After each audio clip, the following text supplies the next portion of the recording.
എന്താണ് മുണ്ടിവീക്കം എന്ന് നമുക്ക് നോക്കാം. നമ്മുടെ ചെവിയുടെ തായ് ഭാഗത്ത് കവിളിൻ്റെ ഇരുവശങ്ങളിലായി കാണപ്പെടുന്ന ഉമിനീർ ഗ്രന്ഥിയുടെ നീർക്കെട്ടാണ് മംസ്.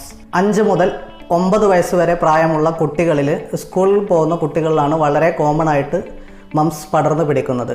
മംസ് അഥവാ മുണ്ടിനീര് ഉണ്ടാക്കുന്നത് മിക്സോ വൈറസ് ഫാമിലിയിൽപ്പെട്ട മിക്സോ വൈറസ് പരോട്ടിഡൈറ്റിസ് എന്ന് പറയുന്ന ഒരു വൈറസാണ്. ഇതൊരു വൈറസ് രോഗമായതുകൊണ്ട് തന്നെ വളരെ പെട്ടെന്ന് പടർന്നു പിടിക്കാൻ കാരണമാകുന്നു.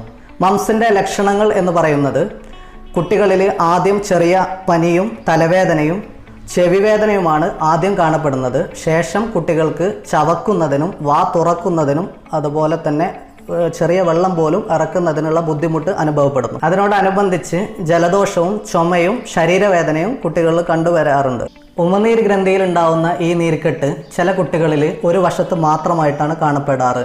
എന്നാൽ കൂടുതലും നമ്മൾ ഇരുവശങ്ങളിലായിട്ട് നീർക്കെട്ട്